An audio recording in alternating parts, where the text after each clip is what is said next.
Salut à tous! Dans cette vidéo, je voudrais vous expliquer l'emploi et la formation du futur antérieur. Alors, commençons d'abord par qu'est-ce que c'est? Donc, le futur antérieur, c'est un temps verbal qui sert principalement à exprimer une action future qui se passe avant une autre action future. Très souvent, il s'agit du futur simple. Alors, devient d'abord le nom de ce temps, c'est-à-dire futur antérieur. Alors, car il s'agit d'une action antérieure, ça veut dire précédente. Alors, considérons l'exemple suivant. Quand tu auras offert des fleurs à ta maman, elle sera très contente. Donc ici, dans cet exemple, l'action d'offrir des fleurs à la maman est avant l'action d'être contente.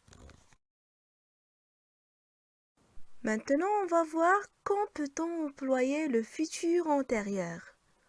Comme nous l'avons déjà mentionné, nous employons le futur antérieur pour marquer une action qui aura lieu avant une autre action future. Nous allons très souvent utiliser des conjonctions temporelles qui expriment l'antériorité, telles que quand, lorsque, après que, tant que, aussitôt que, dès que. Quand elle aura fini ses études, elle partira en France. D'abord, elle va finir ses études et ensuite, elle peut partir en France. Alors c'est pour cette raison que nous employons le futur antérieur. Le futur antérieur peut aussi indiquer l'accomplissement de l'action.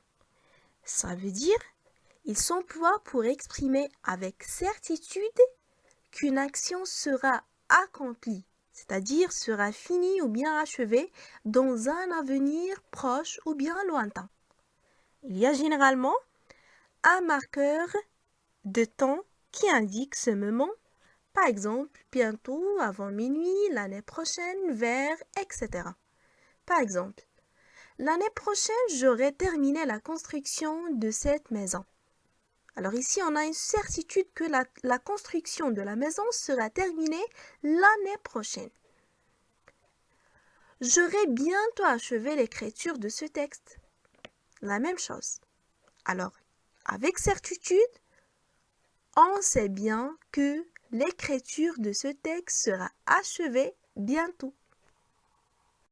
Dans ce cas, il s'emploie à la place du passé composé pour exprimer une supposition ou bien une probabilité.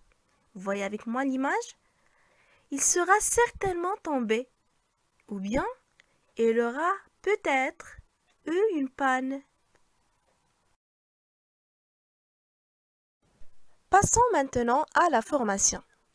Alors comment est-ce que le futur antérieur se fait?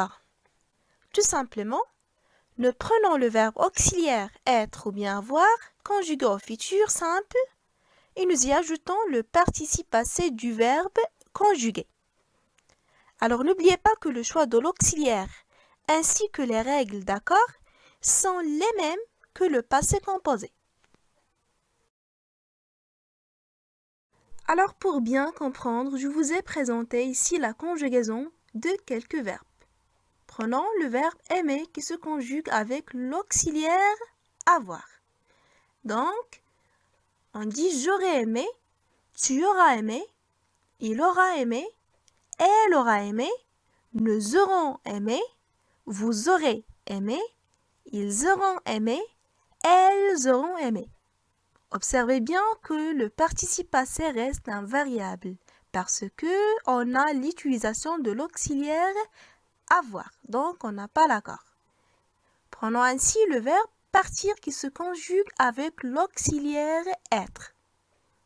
Donc on dit je serai parti, tu seras parti, il sera parti, elle sera partie avec E à la fin, nous serons partis avec S, vous serez partis avec S, il sera parti avec S à la fin.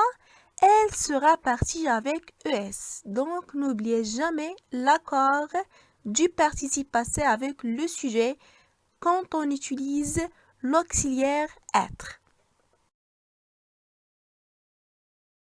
Et voilà, on touche à la fin de notre explication. J'espère que vous avez bien compris et à la prochaine.